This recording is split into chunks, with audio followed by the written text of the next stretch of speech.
If you are not seeing how what they're dedicated to is fulfilling your life, you're going to talk down to them carelessly, and you're going to be an autocrat, and you're going to be trying to project them and motivating them with all kind of incentives, which is going to increase the cost of managing people.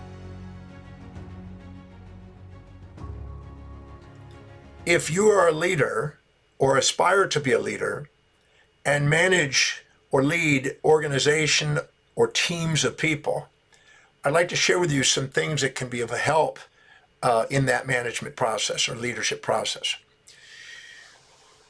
No human being goes and joins an organization or a company or any association unless they feel that they're going to fulfill their values. They don't join an organization for the sake of the organization. They join it because they feel that they're going to fulfill what's most meaningful and most important to them. The same thing in any relationship. People are in a relationship with you because they feel somehow they're going to fulfill what's important to them in their life by being with you. If they don't feel that anymore, they move on. Well, if you want to lead people, if you want a team spirit, if you will, then knowing the values and what's priority and what's really most important to the people you're going to lead is crucial. You know, people, as they're not dedicated to you, they're dedicated to the fulfillment of what they value. And if they think that what you're up to is helping them fulfill that, they look dedicated to you. But I've proven that in working with clients and customers and people working in business, and I assure you that they're loyal to their own values more so than loyal to you. So if you care enough about the people in your team or in your organization that you may be managing or leading, just know that if you don't know what's really most important to them, you're going to have more challenge doing so. I did a very interesting study where I took 33 groups or couples that did not know each other. And we had an exercise where these people never met each other, didn't know each other. They just happened to be at one conference together and they met each other at the conference. They didn't know each other prior. And I had them identify with my Demartini value determination process, which you can go on my website and look up and see. It's free. It's complimentary. It's private. It's a series of 13 questions to ask yourself to help discern and narrow down what objectively your life is demonstrating that's most important to you, most valuable to you. Because if you ask somebody what they value in life and what's important to them, many times they'll give you skewed answers. I've been doing this 46 years on just value determination, and I assure you that people don't always know what they say is important is not what their life demonstrates. Let's put it that way. But by going in and answering these questions and identifying what their values are and what your values are, this is very crucial. So in this group, I took 33 pairs and I had them go and do the value determination, which you can get on my website, and had them go through, and it took about 30 minutes to go and identify what their life was demonstrating was most valuable to them. Once we identified that, both these people had their values.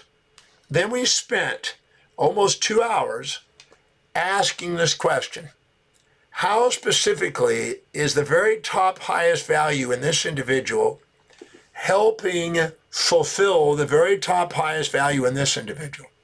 So in other words, you're with your pair, your partner, and you go, so whatever your highest value is, raising children, building a business, growing wealth, keeping fit, whatever it may be, how specifically is it helping me fulfill mine?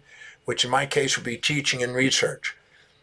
Now my job is to find it. If I can't see how what they're dedicated to is helping me fulfill what I'm dedicated to, I'm going to devalue them. I'm going to talk down to them. I'm going to project autocratically my values onto them to try to correct them and fix them and change them. And nobody wants to be changed. They want to be loved and appreciated for who they are, and who they are revolves around what they value most. Your ontological identity revolves around what you value most. Your teleological purpose revolves around what you value most. Your epistemological area of knowledge and core competence is around what you value most. So knowing what's highest on their value is crucial. But if you can't see how what their value is, their highest value, and what they're dedicated to is serving you, you're going to want to fix them. And you're going to be perceived non-charismatically as an autocrat dictating and manipulating people with, force to get them to do things. And this is not the most powerful leadership or management style, if you will. Most people do that because they don't know how to communicate in people's values and don't take the time and don't value the person enough to want to take the time to do that. But if you can do this, ask how specifically is their top value, their top one, first highest value, helping you fulfill your top highest value. And answer that 20 or 30 times. And first you're going to say it doesn't. But your job is to find the link. Because if you find the link, the amount of effort to manage and lead and govern teams goes way down. You just liberated yourself because now you're articulating fluently and congruently what you want in terms of what they want. And caring enough to do that makes a huge difference in the leadership style.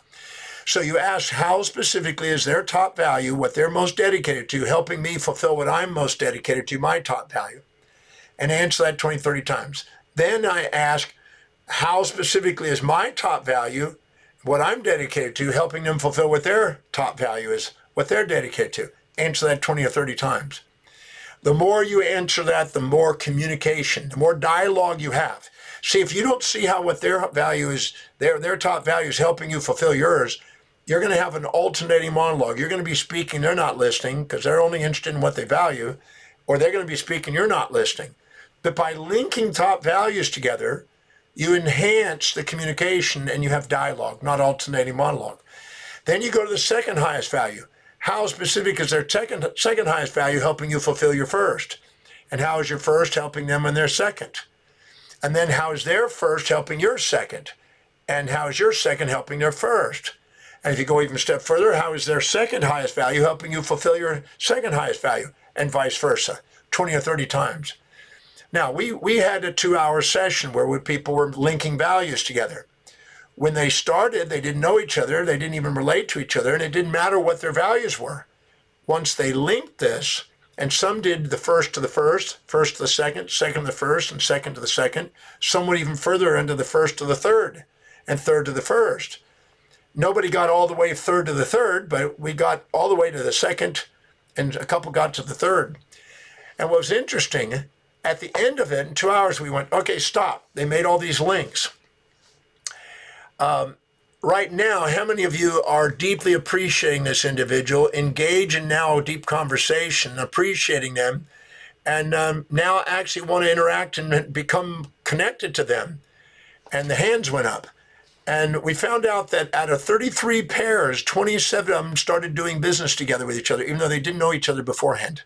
They literally started doing interactive business with each other because they took the time to care enough about another individual to find out what's most important to them, most meaningful, most inspiring, and most priority, highest valued, and link those to their highest values.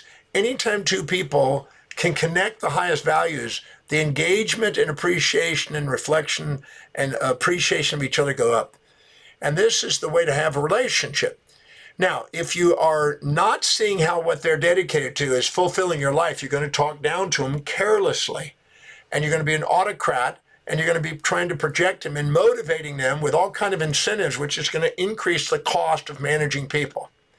If you minimize yourself and exaggerate them, you're going to sacrifice for them.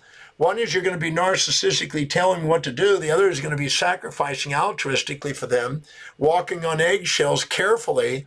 And again, that's not the way. You're not getting what you want out of it. They're not getting out the first one. When you're narcissistic, you're not getting what you want altruistic. But when you link those, you have now caring. Not careful, not careless, but caring. And that's the one that keeps rings on fingers in marriages, but it also keeps the dialogue going in the organization. And if you do that amongst team members and amongst the leadership role, you can lead the teams way more effectively because you know what's important to them and you talk in terms of what's their highest values. You can lead, you can manage, you can negotiate, you can sell, and you can communicate what you want in terms of their values, their dominant buying motives if it's a salesperson, and the thing that they're engaged in most at work, if it's somebody that's an employee, and if you do, your team effort will go up. And if the people in a organization, a team in an organization will do that amongst themselves, they'll maximize their teamwork. They'll have the benefits of all of them working together. I've been teaching this 46 years on values and doing this in leadership and management and communications for decades now. I already know it works. We've seen the evidence, and I just want to take the time to share with you that, because if you take the time to care enough about another human being to find out what's most important in their life and communicate what's most important to you in terms of what's most important to them, the relationship dynamic flourishes. You have sustainable, fair exchange, and all relationships are striving for that, whether it's conscious or not. And if you maximize that potential between you two, you both help each other get what they want in life. And this is a mutualism that makes everybody get more fulfilled. And you take the time to communicate differently. I've seen what happens when all of a sudden you get frustrated and you think that what their values are wrong. I see this in schools with teachers. I see this in relationships and parents with kids. I see this in marriages where they're on the blink. I watch what happens.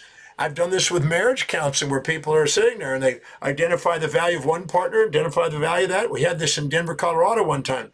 A man and woman who were about to go through a divorce. They were already in the making of it. And I had them go through. They happened to come to this program I did as a last resort. I had them do just that exercise and a bit on the Demartini method. And there was no end to the relationship after that. They're still together. Only because they didn't know how to communicate. They didn't know how to articulate what they wanted in a way where the other person was engaged in assisting and helping. So I just want to take the time to go through that, because if you're leading a team, managing a team, organizing a team, if you know what each individual in that team's values are and care enough to communicate what you value in terms of that and link the values so you can respectfully communicate with dialogue, it makes a huge difference in the teamwork. And, I made it in my book, The Values Factor, and I teach it every weekend in the breakthrough experience how to do this. And I'm absolutely certain it's gold. So just know that if you find out what the top 3 values of the person that you want to communicate with and your own top 3 values and make links between them, you can change the dynamic of the relationship. Even if it's already on the edge, you can bring it back into the center and enhance the relationship dynamics. I've seen it over and over again, either parents to kids, parents between each other, teachers to students, students between students, even bullies. You know how to communicate in a bully, you change the bully's perspective. And people at work, team effort, it goes on and on. Which one of the most significant things you can learn in your life is mastering the art of communicating effectively what you value in terms of what other people value. It'll help you in sales, help you in leadership, management, communication. Every area of your life, it's going to be enhanced with any human being that you're going to be interacting with.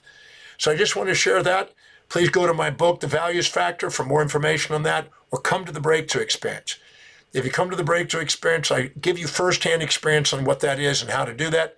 And also go online to my drdemartini.com and go and do the value determination process, determine what your values are. Don't make assumptions of what they are. Go in through a methodical process and look objectively what your life demonstrates. Because if you just think of what you suspect and speculate about it, instead of really be objective about it, you'll be linking things that aren't really true, and then you'll wonder why it backfires. Care enough to help them know what's important to them and find out what's important to you and master the art of communicating what you value, highest value, in terms of what their highest value is. It makes a huge difference in your management and leadership of teams.